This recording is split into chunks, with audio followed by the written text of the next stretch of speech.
Si vous rêvez d'impuissance sexuelle, je crois que le coronavirus est un thème récurrent dans les deux rêves. Premier test sonore, est-ce que vous m'entendez? Eh oh, on rentre du boulot, est-ce que tu m'entends? Eh oh. Bonjour mes petites tomates farcies, aujourd'hui on se retrouve pour une deuxième analyse de rêves, mais cette fois-ci ce n'est pas les miens, c'est les vôtres. Donc j'ai une Roberta et une Robertine qui m'ont envoyé leurs rêves. On va commencer par le rêve de Roberta. Il y avait deux potes journalistes, nous étions tous dans la trentaine et avions des enfants, etc.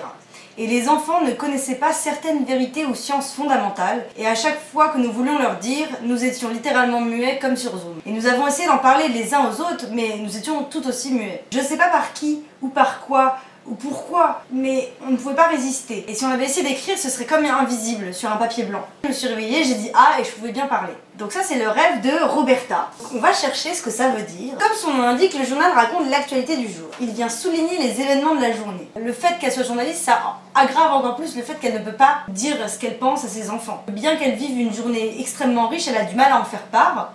Je pense que du coup ce sera intéressant d'aller regarder la définition du mot enfant. La présence d'enfants, qu'ils soient les nôtres ou non, est toujours importante dans la lecture d'un rêve.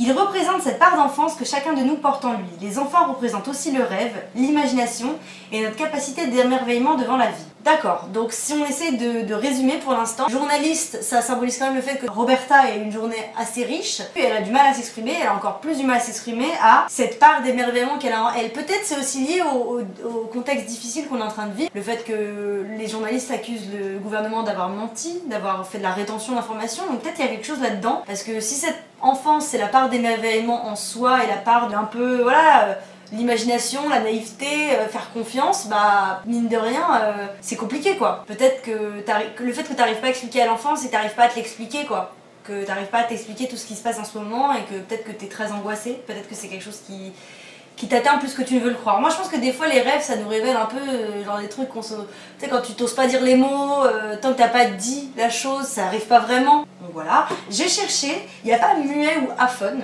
dans le dictionnaire de Tristan Noir, donc je propose qu'on aille regarder le mot bouche. J'essaie à chaque fois de trouver des synonymes. La bouche est une ouverture de l'intérieur vers l'extérieur et de l'extérieur vers l'intérieur. Donc ensuite j'ai pas trouvé le mot invisible, donc je me suis dit que ça pouvait être intéressant de regarder le mot impuissance. Là je sens qu'on va arriver sur un thème encore sexuel comme avec l'histoire du pistolet, c'est pas du tout ce que je voulais, ne me blâmez pas s'il vous plaît. Alors, les rêves n'étant jamais ce qu'ils semblent être, le sentiment d'impuissance sera une impression relative à un autre état, un état d'angoisse. Hyper intéressant l'état d'angoisse puisque ça l'angoissait de pas pouvoir parler. Parce que c'est le premier truc qu'elle a fait en se réveillant, c'est de vérifier qu'elle pouvait parler. Si vous rêvez d'impuissance sexuelle, voilà, donc maintenant on va pas en parler. Clairement là j'ai un diplôme de psychologue qui m'arrive dans la boîte aux lettres mais tout de suite. Je pense que c'était plus un état d'angoisse lié au contexte actuel, le métier de journaliste qui est quand même hyper mobilisé et qui a du mal à trier les informations. Si on les lui donne pas, je pense qu'il y avait quand même plutôt un truc là-dedans. Je pense que tu es angoissée Roberta. Donc ça c'était pour le rêve de Roberta. Vous allez voir, le rêve de Robertine est encore pire. Là on est sur un stade, mais moi ce rêve là, j'appelle même pas ça un rêve, j'appelle ça un gros cauchemar sa race. Alors Robertine elle m'envoie ça. J'étais dans la maison de mes parents dans le sud, juste avec ma mère, et là il y a un mec genre cambrioleur qui rentre dans la maison et me prend pour essayer de m'étrangler. Je crie, mais ma mère dans la pièce d'à côté n'entend rien parce qu'elle a un casque de chantier sur les oreilles pour ne pas être dérangée vu qu'elle bosse. Du coup, pour m'en sortir, je fais genre je commence à avoir une crise de panique, genre je respire super fort, beaucoup de mots genre. Et j'ai les mains qui tremblent, ce qui alarme mon agresseur, il me demande ce qu'il se passe. Je lui dis que j'ai une crise de panique, que ça m'arrive parfois, alors que c'est faux, et qu'il faut que je me fasse un thé pour que ça passe. Le mec me dit ok, on va dans la cuisine, oui, il est cool. Je fais mon thé, sauf qu'au moment de le boire, je lui balance sur la gueule pour l'ébouillanter. Ébouillanter, jeu de mots, haha, très drôle. Dites-moi en commentaire si vous trouvez que Robertine est très drôle, love du Robertine. Du coup, il est complètement brûlé et je peux m'enfuir avec ma mère, voilà, bon courage. Alors moi je dis, le mec avait la tête de quelqu'un que tu connaissais ou tu le reconnaissais. Elle me dit non, pas du tout, il était lambda, je le connaissais pas. Faut savoir que le cerveau n'invente jamais un visage, c'est pour ça que je pose la question. Donc soit c'est un visage de quelqu'un qu'on connaît, mais c'était pas la personne en question, soit c'est la personne en question, mais c'était pas le visage, et des fois c'est des visages de personnes qu'on a croisées dans la rue, mais on peut pas créer un visage dans sa tête. Et même le mot méduse, si jamais un jour tu rêves d'une méduse, contacte-moi. Il y a le mot cambrioleur que j'ai réussi à trouver. Le plus souvent, la présence d'un cambrioleur est le signe d'un danger, d'une inquiétude pour votre maison, c'est-à-dire pour votre moi intérieur ou votre corps. Cette vision onirique est le signe d'une perte de vitalité. Comme un microbe, le cambrioleur s'introduit chez vous, contre votre volonté et sans respect pour l'environnement qu'il saccage et pille. C'est donc votre santé qui est menacée. Je crois que le coronavirus est un thème récurrent dans les deux rêves. Clairement, je fais pas exprès, il y a littéralement écrit comme un microbe, ça s'introduit chez vous et c'est la santé qui est menacée. Par extension, le cambrioleur est celui qui pénètre chez vous alors qu'il n'y est pas le bienvenu, un parasite étranger à son lieu et son harmonie. Peut-être que tu as une petite angoisse du coronavirus, hein?